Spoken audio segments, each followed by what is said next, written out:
대통령의 비상계엄도 문제지만 이재명 대표 일상계엄은 더 큰 문제다 이렇게. 일상계엄이란 말 처음 들어봤어요 나는. 비상계엄도 문제지만 이재명 대표는 훨씬 하드코어다.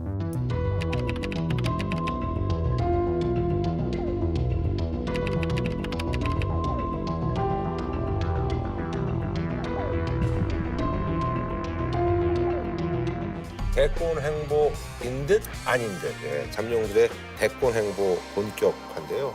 일단은 한동훈 전 대표 같은 경우는 이제 본인의 자서전을 통해서 이제 당내보다는 이제 오늘 아침 8시부터 한동훈 전 국민의힘 대표의 책을 사기 위해 시민들이 모였습니다. 오픈런의 구매 대기줄은 서점 밖까지 늘어섰습니다. 책을 사기 위해 새벽 5시 반부터 기다린 시민도 있습니다. 책을 사자 박수를 치며 환호했습니다.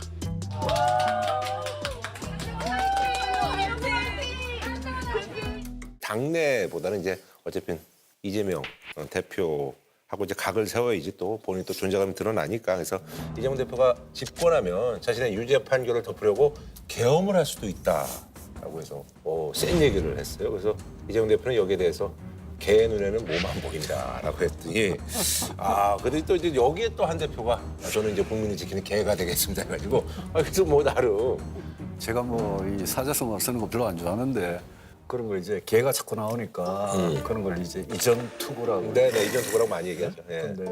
근데 한 대표가 이재명 대표를 계엄으로 걸어가지고 그렇게 디스하는 거는 제가 솔직히 이해가 안 됐어요. 왜냐하면 12월 3일 밤에 그 비상계엄 해제하는 날 한 대표가 이제 국회는 아닌데 이제 본회의장 들어갔잖아요. 들어가가지고 이재명 대표하고 악수하고 두 사람이 협력해서 계엄을 해제한 거잖아요. 네 맞아요. 근데 이재명 대표를 저 사람이 집권하면 계엄할 거다. 이러니까 당하는 이재명 대표 입장에서는 어디 가서 뺨 맞고 어디 가서 분풀이하냐 뭐 이럴지도 모르겠어요. 저는 그 책을 다 읽어봤거든요. 그러시구나. 아주 꼼꼼하게 읽어서 일주일간 다 그거가면서 읽어봤는데 파트 1, 파트 2로 나눠져 있어요. 파트 1은 윤석열 탄핵 공소장이에요. 그거 보면 윤석열 탄핵해야 돼요. 네. 왜냐하면 뭐 그게 숱한 거짓말도 나오고 본인이 했던 말 뒤집은 얘기도 나오고 다 나와요. 근데 경고성 계엄이라고 했는데 어떻게 여당 대표를 왜 체포하냐? 이게 안 맞는 거 아니냐? 그런 얘기들이 다 나와요. 아주 검사로서는 조선 제일검이라 그랬잖아요. 꼼꼼하게 잘 써놨어요. 이분은 뭐냐면 이재명 공소장이야. 그 책 보면요. 반이재명이 종교자 이념이에요. 이 사람이 시종일관 공격하는 게 누구냐면 이재명, 문재인 뭐 이런 사람들이. 되게 빈정상하더만. 너무 심해. 자기 검찰에서 제일 그 화양연화 시절이라고 그런 거 아니에요? 그때가? 아니 뭐 자기가 4번 좌천 당하고 뭐 2번 압수수색 당하고 누구를 미워하는 정치, 누구는 안 된다라는 정치 이거 좀 안 했으면 좋겠어요. 네네. 저는 이게 깜짝 놀랐는데 대통령의 비상계엄도 문제지만 이재명 대표 일상계엄은 더 큰 문제다 이렇게. 일상계엄이란 말 처음 들어봤어요 나는. 비상계엄도 문제지만 이재명 대표는 훨씬 하드코어다.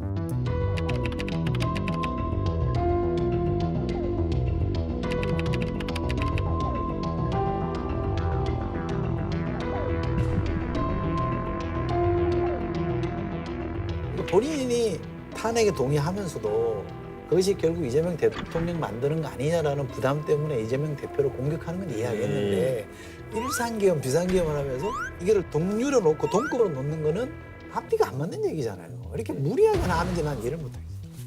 근데 이재명 대표가 만에 하나 대통령이 되고 집권을 하면 진짜 위험은 저는 그게 아니라고 봐요. 왜냐하면 계엄할 필요가 없어요. 그죠? 왜냐하면 자기가 만약 대통령이 되면 지금 민주당이 이재명 대표가 완전히 장악했고 이재명 대표가 장악한 민주당이 국회를 완전히 장악했고 거기다가 대통령이 돼가지고 행정부까지 장악하면 이게 행정하고 입법을 다 장악하고 그 힘으로 또 사법부를 열심히 흔들어 댈 거고 뭐 국회에서 민주당 위주로 법 통과시키면 거부권 행사할 일도 없고 계엄을 할 일도 없고 만사천리로 그냥 가는데 정권 분립이 무너지고 독재하고 폭정하고 이런 게 위험한 거지 계엄을 가지고 딱 이재명 대표를 때리니까 그건 좀 이해가 안 됐어요. 과거에 우리 대통령들이 다 그랬어요. 콕 집어가지고 받치면 나라가 뒤집어질 것처럼 엄청난 권력이다 이렇게 말하는 거는 과거 전례를 비춰보면 안 맞는 얘기고. 임기 내내 여소야대가 좀 특별한 케이스이긴 그렇지. 하죠. 그게 예외적인 케이스고 통상 과거에서 갖고 있었어요. 이 한동훈 대표의 결정적인 오판이 그 책에 그대로 나오고 있거든요. 그 악수 얘기하셨잖아요. 그 악수한 얘기도 2번 나와요. 이재명 대표가 들어오더라는 거예요. 넓게 본회의장 들어와서 12월 3일 날. 네. 본회의장 자기한테 오더라. 옆에 있던 사람들이 지지층을 생각해서 악수하면 안 된다. 피해야 된다. 그랬더니 자기가 어떻게 뭐 졸렬하게 그러냐 그래서 악수를 했다. 근데 그 이후에 우원식 국회의장이나 민주당 쪽에서 자꾸 만나자고 한 걸 자기가 다 피했다. 오해받기 전에 피했다는데 저는 그게 결정적인 미스테이크라고 봐요. 실수라고 봐요. 탄핵을 성사시킨 사람들이 이제는 국회를 중심으로 사퇴 수습을 해놨었어야 되거든요. 왜냐하면 국민이 투표로 구성한 대의기관이 2개예요. 대통령하고 국회밖에 없잖아요. 대통령이 직무정지됐으면 국회가 유일한 국민이 직접 구성한 대의기관이잖아요. 그럼 국회 중심으로 해서 이 사태를 수습하는 게 맞거든요. 그러면 피할 게 아니라 국회의장이랑 양당 대표가 모여서 머리 맞대고 이 국면을 어떻게 슬기롭게 헤쳐나갈 건지를 고민을 하고 풀었어야 되는데 그걸 자기가 피했고 그런 문제의식이 없었어요. 그다음에는 대통령한테 수습책을 들고 왔는데 거치를 당에 일임하자는 거를 자기들이 본인이 직접 썼더만요. 용어를.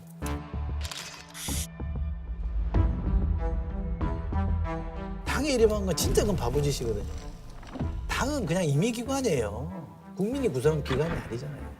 대통령의 거치를 국회에다가 해야죠. 국회의 의사에 따르겠다 해야죠. 박근혜 대통령도 그렇게 했거든요. 물론 국회가 그걸 안 따랐지만 뭐 당내 이제 전반적인 얘기가 탄핵 결과가 나오기 전부터 이렇게 좀 자서전 출간하고 여기저기 활동하는 것 자체가 좀 섣불르다. 뭐 이런 비판의 목소리가 있는데요. 한 대표가 정치하는 거는 그거는 뭐 아무도 시비는 걸 수 없다고 생각합니다. 근데 이제 출판 그 날짜는 사퇴 이후에 아무 활동을 안 하던 한 대표가 나오는 타이밍으로는 그거는 좀 빨랐던 거 아니냐 싶어요. 왜냐하면 우리 당은 지금 우리가 배출한 대통령이 지금 탄핵 심판 결정을 이제 며칠 앞두고 카운트다운에 들어간 그런 입장이라서 조금 현재 결정이 나온 이후로 해도 됐었는 거 아니냐. 저는 저는 나오는 게 맞아요. 그리고 자기 얘기를 이런 국면에 탄핵 얘기를 하는 게 맞아요. 그건 당당하기 전에 해야 된다고 생각해요. 처음부터. 맞아야 된다고. 근데 이제 생각해요. 시기적으로는 좀 당내에서는 좀 이렇게 그 당내는 어차피 그 소란스럽고 예. 얘기도 안 들어주는 사람들이잖아요. 그러니까 한동훈 대표를 좀 잘 아는 사람이 물어보더라고요. 어떻게 하는 게 맞냐. 그 당시 책 나온다면 보도도 안 나오는데 이미 책은 났었다고 그러더라고요. 어떻게 하면 좋냐. 그래서 무슨 소리냐 해야지. 안 그러면 죄송합니다. 유승민 전 대표처럼 배신자 프레임에 걸려가지고 오도가도 못한다. 붙어라. 왜 그렇게 했는지를 본인 얘기를 해라. 나는 유승민 전 대표를 좋아하는 사람 중에 하나지만 그때 왜 그렇게 안 싸우고 물러나는지 난 약간 좀 의아했다. 그래서 그 배신자 프레임이 오래 간 거 아니냐. 근데 당신은 그러지 마라. 붙어라 이렇게. 아까도 말씀하신 것처럼 이제 그 승부수로서 내가 이제 대통령이 당선되면 어쨌든 지금 이제 개헌에 대한 어떤 열망이 높으니까 내가 이제 3년 하고 나는 이제 출마 안 하고 2028년에 이제 물러나겠다. 그래서 임기 단축 개헌론을 얘기를 했어요. 아무래도 이제 개헌에 또 찬성을 하시는 분위기고. 그 이야기는 저도 여러 번 했던 이야기고요. 그리고 그럼 본인도 이제 만약에 이제 대통령이 되시면 오세훈 시장도 여러 번 했던 이야기고 이게 왜 그러냐면 87년 체제가 지금 38년 동안 왔는데 그 사이 8분의 대통령들의 끝이 안 좋았다. 네네네. 탄핵에다가 뭐 감옥 그렇죠. 가고 예.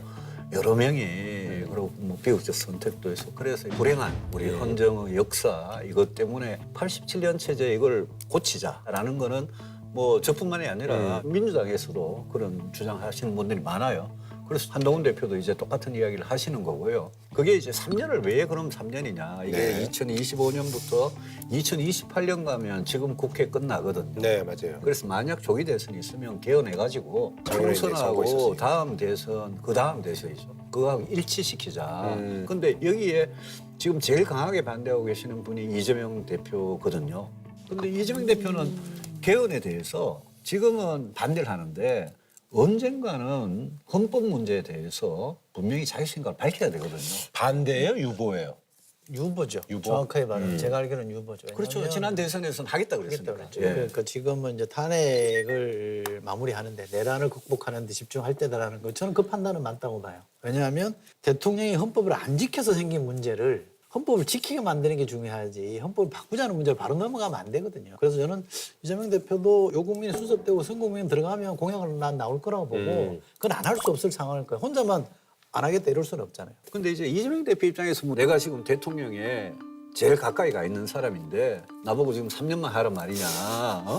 못 받겠다. 약간 이런 것도 있지 않나 이런 생각이 들어서 이재명 대표를 설득하는 카드로 좋다 그러면 3+4로 가자. 어차피 4년 중임제 개헌을 할 것 같으면 그렇게 만약 제안을 해서 이 대표가 오케이 하면 그러면 헌법 개정 가능성이 올라가거든요. 나머지 분들은 그냥 3만 하겠다는 얘기죠. 그렇죠. 오세훈 시장이고 저거 뭐 한 대표고 다 지금 그런 이야기를 했어요 이미. 뭔가 그래도 개헌의 대통령이 자기 임기를 2년을 단축해서 3년만 하는 걸로 해야 국민들께서도 개헌에 대해서 더 동의해 주지 않을까. 이게 내 자신이 권력을 4년 더 연장하려고 하는 게 아니다라는 이야기를 하는 네네. 거죠. 근데 저는 임기 단축 반대입니다. 다음 대통령 5년 하는 건 난 존중하는 게 맞다고 생각해요. 뭐 본인들이 3년 하겠다면 전 좋다고 보지만 대통령 3년에 뭘 할 수 있겠습니까? 앞뒤 빼고 나면 한 2년 할 건데 3년 정해져 있다고 매임도 일찍 올 거 아닙니까? 그러니까 저는 할 수 있는 게 너무 제한적이라 현실적으로 저는 그게 맞나 싶은 생각이 있고 그래서 그건 그대로 하고 대신에 저는 개헌의 핵심 목표는 분권형이거든요. 대통령 권력, 이른바 제왕적인 권력을 어떻게 분산시킬 거냐 핵심이기 때문에 그게 핵심이라고 보시는 대통령 임기를 줄이고 안 줄이는 별로 안 중요해요 사실은. 그리고 주기를 맞추는 거는 약간 리스키한 측면도 있어요. 왜냐하면 대통령 되는 정당이 다수를 가져가거든요. 그럼 권한이 인기가 세져요. 좋으니까. 그렇잖아요. 행정 권력과 입법 권력을 동시에 가질 가능성이 커요. 국민들 선택인데 국민들이 물론 그럴 경향 가능성이 그러냐면, 있는데 형님 예. 왜 그러냐면 이번에도 보니까 좀 미국도 보니까 뭐 거의 그렇게 됐더라고요. 프랑스가 원래 이원 집정부제라고 하잖아요. 근데 주기를 맞춰버렸잖아요. 그러니까 대통령 되는 정당이 다수를 가져가 버려요. 그러니까 여기는 대통령제로 그냥 굳어져 버렸어요. 아하. 총리 권한이 힘이 없어져 버렸어요. 그러니까 이거는 대통령 권한을 줄이는 거랑 안 맞는 제도 개선이라고 저는 보고요. 그래서 분권형이라는 거에 목표를 맞추면 개헌 안 해도 대통령 권한을 줄이는 방법은 얼마든지 있어요. 입법을 통해서 할 수 있는 게 얼마든지 있거든요. 그거부터 저는 하는 게 중요하다고요. 근데 헌법 안 고치고 그것도 그걸 할 수 있느냐. 그리고 더 중요한 거는 국회도 지금 민주당 같이 다수당이 이렇게 하니까 맨날 탄핵하고 맨날 특검하고 이랬는데 국회가 권력을 행사하는 거 그거는 어떻게 우리가 좀 더 감시하고 견제하느냐. 견제할지 저는 않지. 대통령 국회 둘 다 권한을 더 감시 견제받도록 하는 그런 방향으로 개헌을 할 필요성은 저는 굉장히 절감을 해요.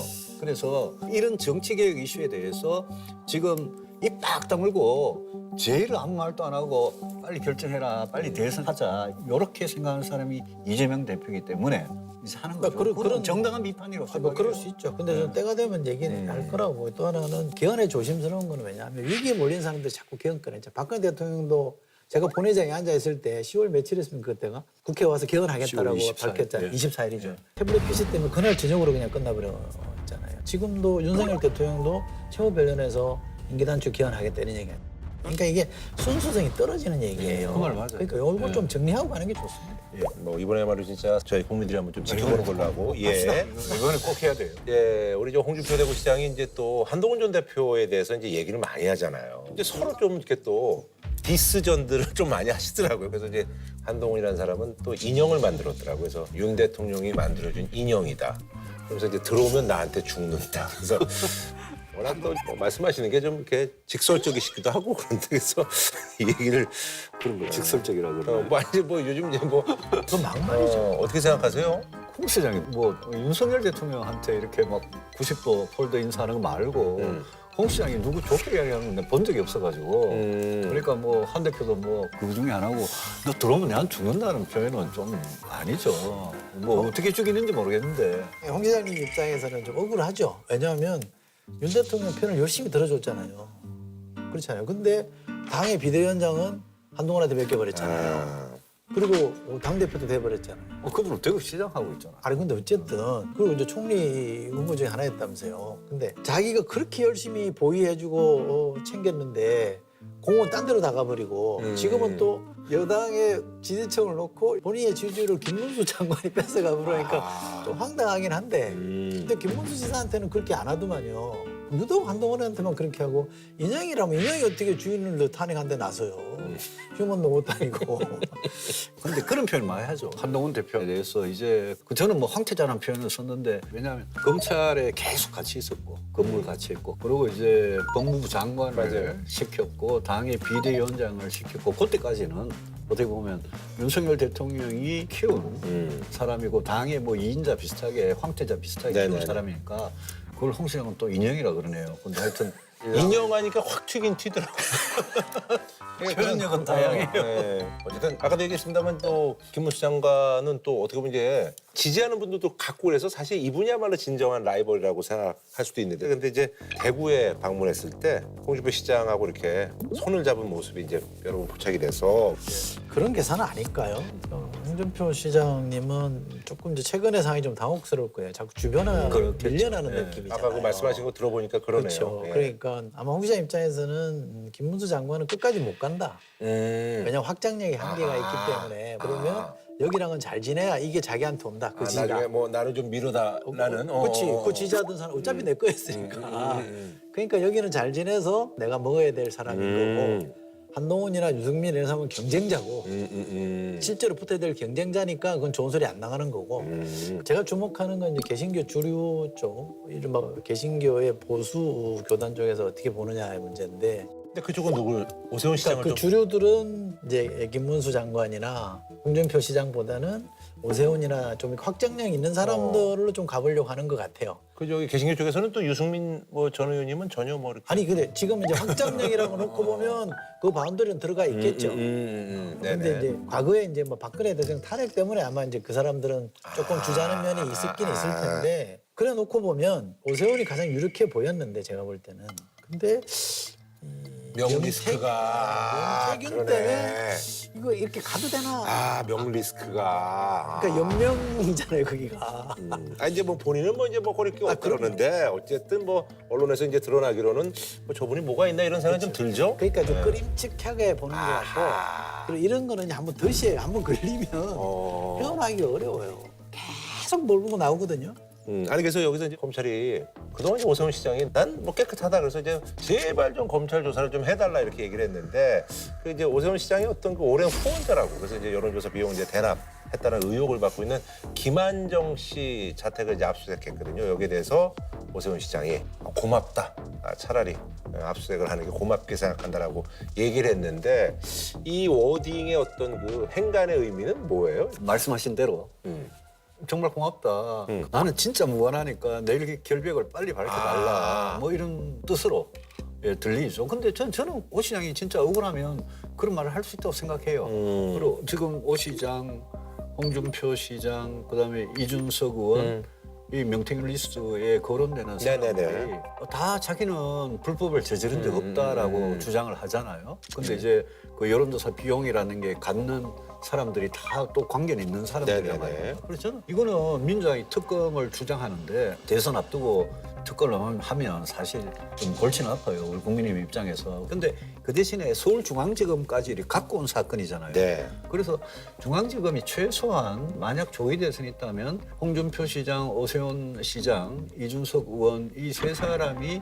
불법에 있었는지 그거는 좀 빨리 밝혀줘야 될 것 같아요. 이분들이 원하는 것도 그걸 거다. 이런 생각이 들어요. 근데 이게 늪의 일종이에요. 늪에 빠지는 건데 검찰이 예를 들면 아무것도 없더라 이렇게 하면 검찰이 봐주게 한다고 또 난리법석을 피울 거 아닙니까? 그럼 뭐 야당은 당연히 그럴 수밖에 없는 거죠. 지금 여당도 야당이었다면 똑같이 했을 거니까. 근데 그렇다고 오세훈 시장이나 뭐 홍준표 시장 뭐 혐의가 좀 있다 그러면서 막 소환하고 그러면 그 대선 주자들인데 그렇죠. 사실상 선거에 개입하는 거잖아요. 못 나가게 막아버리는 거랑 똑같은 거잖아요.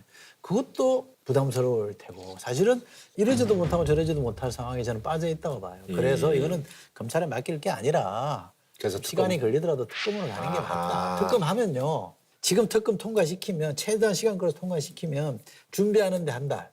할 시간이 없어요. 솔직히 대선 전에는 나올 것도 없어요. 특검은 장난을 칠 가능성이 더 많죠. 특검이요? 특검도 부를 거 아니에요. 아니 근데 좀 말씀하신 것처럼 특검 하면은 근데 정하고 뭐하고 이러면 시간 걸려요. 아니 그러면 결국 실효성도 없다는 얘기 아니야? 그러니까 근데 이건 대선과 상관없이 밝히긴 밝혀야 돼요. 대선과 상관없이. 그러니까 나는 검찰이든 특검이든 선거에 개입하는 건 저는 온당치 않다. 저는 그건 아니라고 봐요. 그러나 이거 그냥 선거 때문에 듣고 가자 이것도 아니잖아요. 근데 검찰한테 맡기기는 또 부담스러워요. 왜냐하면 만약에 정권이 바뀌었다. 그럼 검찰이 수사를 어떻게 하겠어요? 전례에 비춰보면 뻔한 거 아닙니까? 탈탈 털어가지고 있는 거 없는 거 다 만들어가지고 새 대통령한테 선물로 그러니까 그 전에라도 검찰이 밝혀야지. 그러니까 저는 특검해서 본격적 수사는 대선 이후에 하더라도 특검으로 가야 그나마 신뢰를 얻을 수 있다고 봐요.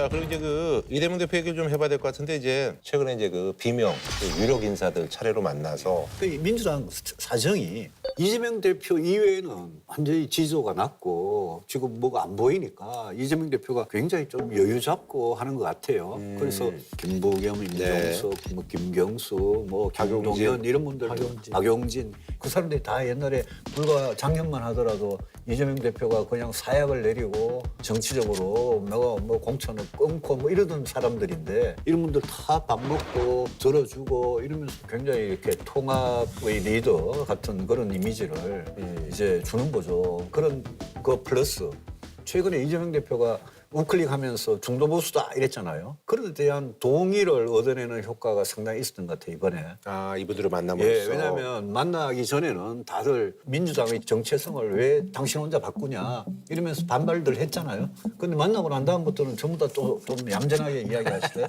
그래서 제가 이재명 대표는 일단 당내를 평정하는 그다음에 자기가 좀 중도 보수라고 민주당의 정체성하고 안 맞는 이야기를 해도 반발이 좀 최소화하는 이런 효과는 확실히 거둔 것 같아요. 중도 보수 얘기는 본인이 좀 튜닝을 했어요. 마사지를 해가지고 이제 정체성이 중도 보수라는 게 아니라 국민의힘이 보수 유권자들을 놓고 극우 쪽으로 가버렸으니까 이 사람들까지 우리가 대표해야 된다는 걸로 정리를 좀 해준 것 같아요. 그래서 저는 통합 행보는 좋다고 봐요. 필요하고 해야 될 일이라고 생각합니다. 왜냐하면 저도 지난 총선 때 공천을 두고 굉장히 심하게 비판했던 사람 중에 하나인데 그때 생각해보면 과했거든요. 그러면 이제는 다 힘을 모아서 같이 가자라고 해야 되고 근데 비명 주자들도 그게 동의할 수밖에 없는 구도가 돼버렸어요. 왜냐하면 윤 대통령이 계엄을 해가지고 내란을 일으켰는데 우리끼리 또 옥신각신 싸울 거냐 이 딜레마가 있어요. 그러니까 어쩔 수 없이 지금은 다 통합이라는 구도 속으로 갈 수밖에 없어요. 근데 문제는 보여주기로 끝날 거냐 실제로 이 사람들이 어떤 목소리 내게 해줄 거냐는 이게 핵심이라고 보거든요. 저는 과거에 이명박 대통령이 인기가 없을 때 막 헤맬 때 그 당시에는 여당이 중심을 잡았잖아요. 박근혜 대통령을 중심으로 해서 이른바 친박계가 딱 비주류가 버티고 앉아서 세종시 수정안도 부결시켜버렸잖아요. 이명박 대통령이 심혈을 기울여서 밀어붙이는 것도 여당이 부결시켜버렸거든요. 네, 기억나요. 그러니까 과반의석이 있었는데도 사실 과반의석이 없는 거랑 똑같다 그잖아요. 이재명 대표가 지금 170석, 180석 갖고 있다는 것 때문에 공포 마케팅을 할 거 아니에요, 여당에서. 그러면 당내 비주류가 한 20, 30명이 목소리를 내게 해주고 그 사람들이 딴 입장을 제시를 하면 과반이 무너지는 거예요. 그렇게 해서 견제가 되는 당내의 반대 전파의 존재를 허용을 해야 되고 그러면 이재명 대표에 대한 공포 마케팅 문제가 상당히 희석화될 거라고 보거든요. 그러면 대통령 되는 게 훨씬 쉬워요. 민주당 안에 그 현역 의원 중에 뭐 그런 사람이 얼마나 있는지 모르겠어요. 있어요. 모르겠는데 근데 20, 30명이 돼요? 있어요. 그래요? 국민의힘 지금이 하면 입장에서는 납득 없더니. 예, 국민의힘 입장에서는 이재명 대표는 저렇게 당내 광폭 행보를 하는데 우리는 탄핵에 대한 찬성 반대를 가지고 싸우고 있잖아요. 근데 탄핵 심판이 결정이 나면 경선 과정이 이제 시작이 되면 탄핵 찬성 반대를 가지고 서로 배신자라 그러고 서로 당 나가라 그러고 그게 경선 후유증 비슷하게 남으면 그러면 이재명 대표가 지금 민주당의 비명계를 통합하는 뭐 쇼인지 뭔지 몰라도 그렇게 하는 거하고는 상당히 대비가 될 거 아니에요. 국민의힘은. 그럼 또 이제 당내 분열 같은 걸로 비치니까. 그 유권자들한테 좀 실망을 줄 수 있겠네요. 예, 그래서 저 입장에서는 탄핵 찬성 반대한 거 가지고는 우리끼리 당을 쪼개지 말자. 그걸 가지고는 분열하지 말자. 이게 이제 제가 맨날 주장하는 탄핵의 강을 건너자는 건데 그거 고민하는 수밖에 없죠. 자, 그리고 이제 사실 이제 이재명 대표가 연일 뭐 여러 가지 이슈들을 지금 쏟아내고 있는데 그래서 이게 민주당이 제시한 상속세 개편안이 어떤 건지에 대해서 이제 간단하게 좀 설명을 해주시고 여기에 대한 얘기를 좀 한번 해보도록 하죠. 예. 지금 간단하게 말하면 네. 이제 공제를 10억 해주던 거를 18억으로 올리자는 거죠. 그렇죠. 그러니까 우리가 인적 공제라 그러잖아요. 네. 상속인들 전체가 일괄 공제해 주는 게 있고 네. 자녀 공제해 주는 게 있고 배우자 공제해 주는 게 예. 있거든요. 근데 그걸 가지고 이제 엮어서 이재명 대표는 18억 이야기를 한 건데 저는 상속세 문제는 그거는 건드릴 필요는 있어요. 왜냐하면 그 세율하고 과표 구간이 이제 5단계가 있는데 이게 과표 구간 세율을 한 번도 안 바꿨어요. 상속세는. 그동안 법인세, 근로소득세는 중간에 제법 그래도 건드렸어요. 네네. 많이 올라. 근데 집값이 얼마나 올랐으면 그렇죠. 대부분 이제 물가가 뭐 집을 상속하니까. 예, 물가가 얼마나 올랐으면 이런 걸 보면 이번에 좀 합리적으로 바꾸긴 네네. 해야 돼요. 민주당이 감세 드라이브를 걸고 있어요. 우리는 지금 이제 민주당이 지금 감세 드라이브를 걸고 있어서 이게 뭔가 좀 이상하다라는 생각도 드는데 저는 감세 드라이브가 제 개인적인 판단은 좀 과하다. 너무 많이 나가고 있다는 생각은 해요. 총평을 하자면 그렇고. 그러나 상속세 문제만큼 그런 정도 가도 되겠다고 싶어요. 물가 감안하면 과거에 5억이었던 게 대체로 한 뭐 9.8억 정도가 된다고 하니까 그런 정도면 18억, 20억 이 정도로 나는 올리는 거는 뭐 그런 정도로 가능하다. 근데 반론이 있을 수 있잖아요. 18억짜리 집 가지고 있는 사람이 중산층이냐 이런 문제들이 가능할 거거든요. 그러면 중산층을 위한 대책이 뭔지에 대한 답을 또 내놔야 되는 게 있어요. 그리고 이재명 대표는 하고 싶은 게 많잖아요. 지금 뭐 기본사회도 있고 네네. 재정이 들어갈 게 천진데 자꾸 감세만 하면 돈을 어디서 갖고 올 건데 지금 우리나라가 성장 잠재력이 떨어진 게 현 정부 들어와서 너무 이 재정 정책을 안 쓰고 예산을 줄여버리잖아요. 사실상 돈을 안 쓰다 보니까 생긴 문제가 있는데 다음 정부는 그걸 해야 되잖아요. 이거 다시 올리려면 재정 정책이 이 크게 활용이 돼야 되고 거기 들어갈 돈이 많은데 자꾸 감세만 하면 결국 뭐 부채? 국가 부채만 늘릴 거냐 이런 걸로 연결돼서 조금 더 종합적인 청사진을 내놓고 좀 설득을 하면 좋겠다 싶어요. 네. 저는 정부가 최근에 낸 중재안 비슷한 게 있어요. 거기 보면 18억까지는 아니고 일괄 공제를 5억에서 10억으로 올리고 또 자녀 공제를 5천만 원이었던 걸 4억으로 올리고 하는 그게 정부안이 최근에 나왔어요. 네네네. 저는 정부안이 괜찮은 것 같아요. 오히려 14억이 더 괜찮다는 예, 말씀이시죠? 정부안대로 가면 좋겠다. 이 정도 생각은 저는 하고요. 그거 말고 이런 게 있어요. 상속세 문제는 유산세라 그래서 배우자가 있든 없든 자녀가 몇 명이든 관계없이 상속하는 재산 전체를 가지고 세율을 총액? 매겨버려요. 예, 예. 근데 유산 취득세라는 건 뭐냐면 상속받는 각자가 자기가 받는 만큼만 네네. 이제 세금을 내는 거예요. 그렇게 되면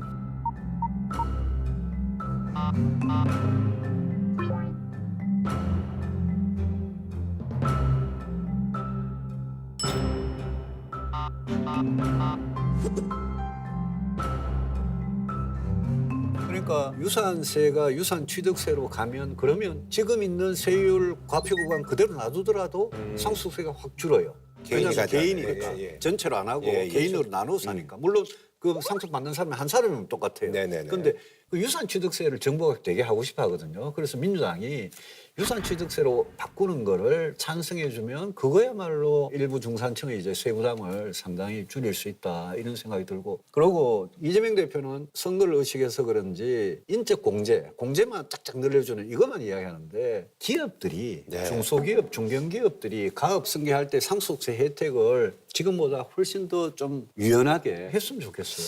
아니 근데 가장 이제 쟁점이 되는 게 최고세율 인하 부분인데 국민의힘이 50%에서 최고세율을 40% 낮추자. 예. 민주당은 이거는 완전히 뭐 부자 감세다. 그렇죠. 반대하는 그런 입장이거든요. 여기에 대한 뭐 생각은 그 어떠세요? 이제 50%에서 40%를 낮추면 대상이 955명이래요. 민주당 주장에 하면 그 소수를 위해서 이걸 낮춰야 되냐 이런 주장인데 뭐 그것도 일리가 있긴 합니다만 저는 단 한 명이라도 세금을 당연시 하면 안 된다 저는 생각하거든요.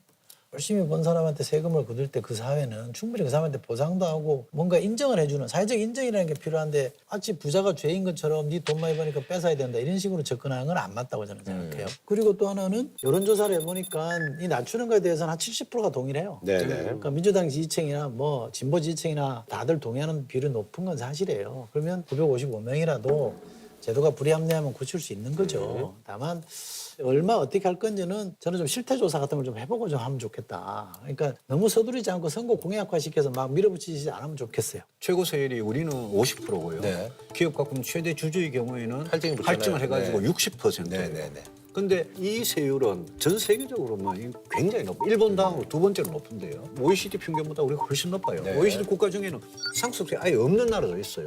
실효세율도 굉장히 높고. 자본의 국격이 많이 낮아졌거든요.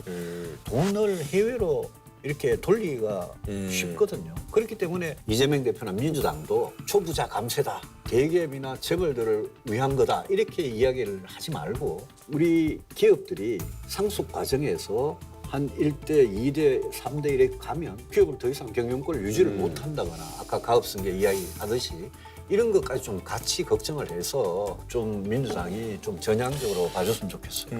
이재명 대표가 왜 저렇게 세금 깎아주는데 이른바 목을 메고 있을까로 생각해 보면 원래 서울이 전통적으로 서울 포함 수도권이 민주당이 강세인 그렇죠. 지역이잖아요. 2012년에 박근혜 문재인 후보 붙었을 때 박근혜 후보가 108만 표 정도 이겼거든요, 전국적으로. 근데 서울에서는 문재인 후보가 20만 표 이겼어요. 네. 근데 이 흐름이 쭉 오다가 어디에 바뀌었냐면 2021년 4.7 재보궐선거 때 그래서 87만 표가 졌어요. 오세훈 후보하고 박영선 후보가 붙었을 때. 서울시장 보궐선거에서 그러니까 예. 25개 부에 전체 다 져버렸어요. 그만큼 압승을 해버린 거예요. 그러니까 이게 뭔가 기류가 바뀌었잖아요. 그리고 지난번 윤석열하고 이재명 붙었을 때 전체적으로 24만 표 이겼거든요. 전국에서. 네. 근데 서울에서는 31만 표 이겼어요. 그러니까 이 흐름이 계속 이어지고 또 종부세라는 대상자를 따져보니까 서울만 따지고 보니까 2017년과 21년을 보니까 한 35만 명이 늘었다는 거예요. 그러면 서울에서 31만 표 줬어.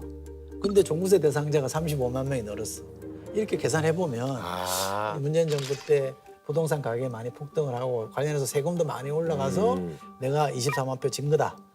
그러니 특히 서울을 중심으로 해서는 이걸 낮춰야만이 내가 승부가 난다 생각하는 거는 전 충분히 그럴 수 있다고 봐요.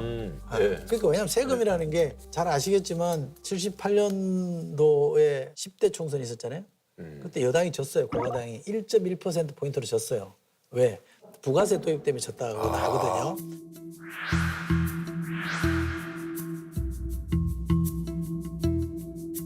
그러니까 세금은 선거로서 놓고 보면 진짜 이건 독약이거든요. 세금 올리는 거는. 그러니까 충분히 그럴 수 있죠.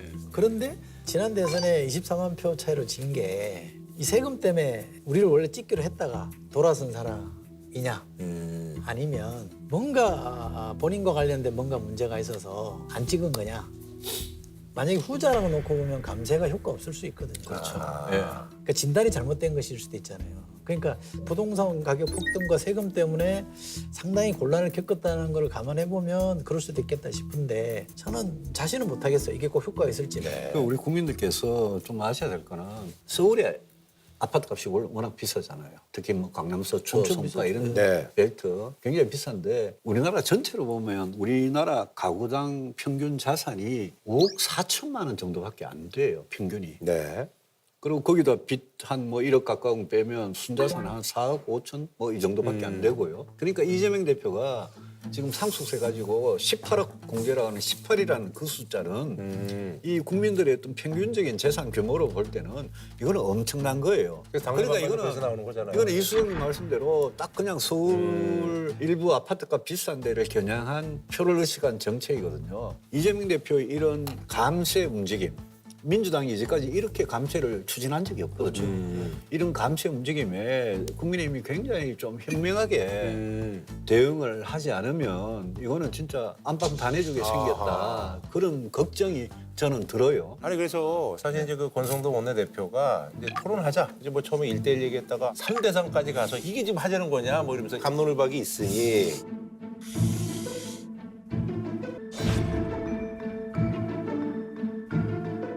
저는 권성동 대표가 좀 더 적극적으로 임하는 네. 게 좋다고 봐요. 왜냐하면 지금 국힘은 그냥 단순하게 보면 극우화로 가고 있잖아요. 그리고 계속 집회 나가서 헌재 부정하고 막 탄핵하면 안 된다 그러고 이러니까 국민들한테 지지율이 빠지고 있잖아요. 네, 좀 빠지고 그러면 있더라고요. 이재명 대표가 중도 보수를 외치고 세금 가지고 막 이렇게 뭔가 드라이브를 걸 때 확 이걸로 이제 전선을 바꿔버렸어야 돼요. 그러면 극우아니 뭐 헌재 부정이니 뭐 폭력이니 이런 걸 다 좀 걷어내지거든요. 자연스럽게 그런 리더십을 못 보여주는 것 같아요. 이렇게 하면 백약이 무약이에요. 아무것도 안 돼요. 글쎄요, 저도 그 광화문 집회, 여의도 집회 가는 거 좀 그만하고 세금만 이슈가 아니잖아요, 지금. 연금도 있고 뭐 의정 갈등 얼마나 심각합니까? 네네. 그런 걸 가지고 당 지도부가 그래 1대1 토론하자 이렇게 하면 좋겠고 이게 권성동 대표가 원내대표이기 때문에 안 맞으면 권영세 비대위원장이 나가서 토론을 하든지 저는 토론하는 건 좋다고 생각해요. 근데 왜 안 되는 거예요? 지난주 갤럽 조사 보면 이재명 대표가 35% 지지율이거든요. 네. 국회 후보 다 합친 게 24%예요. 한 사람 지지율 다 합친 거잖아요. 그러면 야 이거 안 되겠다 뭔가 분발하든지 뭐 터닝을 해서 이제 전략을 새로 써야 되겠다는 각성이 나올 법한데 그냥 그대로 고집하는 건 도대체 잘 이해를 못 하겠어요. 왜 저러는지. 잘 이해를 못 하겠어요. 왜 저러는지. 저 쳐다보지 마세요. 저도 이해가 안 돼. 별로 할 말이 없으신 것 같아요 거기에 대해서.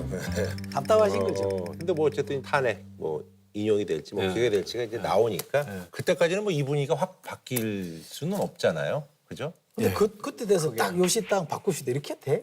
잘안 되죠. 그게 이제 잘 안 되니까 네. 우리가 빨리 입장 정리해가지고 바꾸자라고 했는데 당이 또 그때도 광화문 집회는 이어질 텐데. 그렇죠. 그때 또 갈 거예요. 왜냐하면 만약 탄핵이 인용이 되면 안 그랬으면 좋겠지만 계속 과격한 어떤 시위 같은 게 있을 수 있잖아요. 굉장히 안 좋은 일이지만. 근데 똑같은 사람, 똑같은 지도부인데 갑자기 180도 바뀌어가지고 새로운 무슨 전략으로 나가고 그게 가능하겠냐. 지금 생각해보면 그건 답답한 일이죠. 박근혜 대통령은 진짜 애국심이 있었던 사람 같아요.